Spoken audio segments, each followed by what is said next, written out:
Dr. Christopher Cortman, and now for the Mental Health Minute. This is video number 5 in a 6-part series on what your doctor may never tell you about stress. What in the world do we do to reduce stress?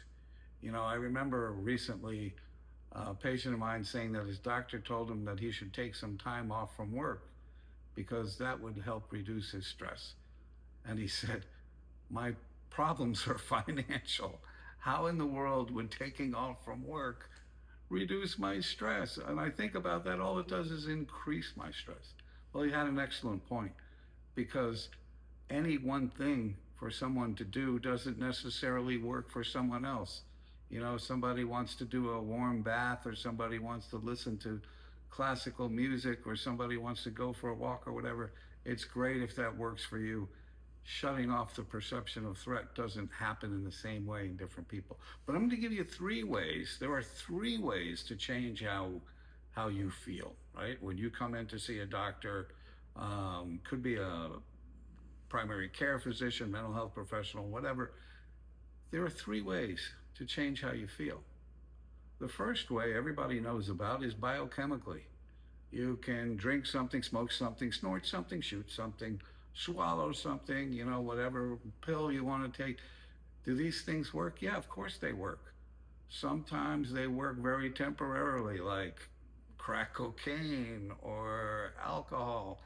You know, they work to reduce the sensations. They cut the edge off, if you will. They have a way of calming down the central nervous system.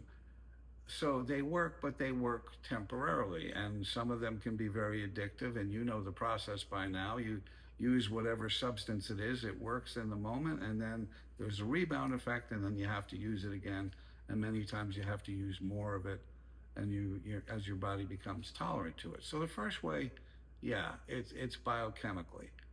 The second way is through your sensory motor system. And what does that mean?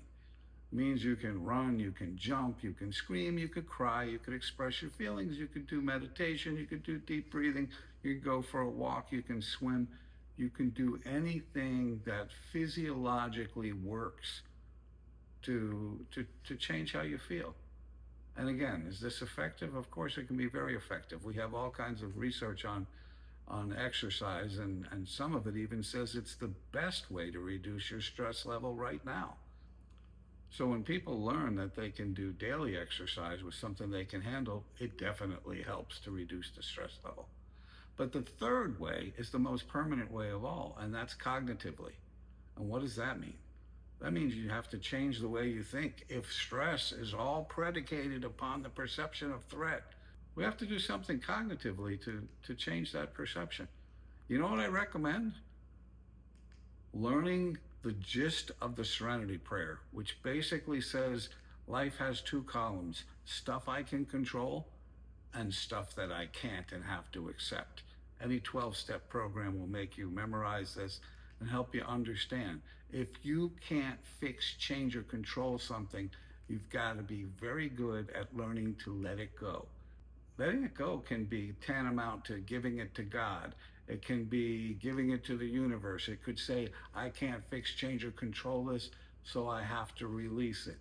It's about saying, I need to be in charge of only the things that I can do and do the best I can with them. It's not just a spiritual kind of a prayer. It's a type of wisdom that allows you to manage life. If this is a problem that's out of your hands, you can torture yourself for the rest of your life by worrying about it, or you can learn that worry is only a way to provide you with pseudo control. Learn to give it up and to trust in the process.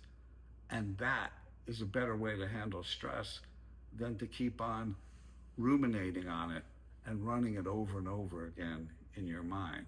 Think about that. In the final video in this series, we're going to talk about using stress to your advantage.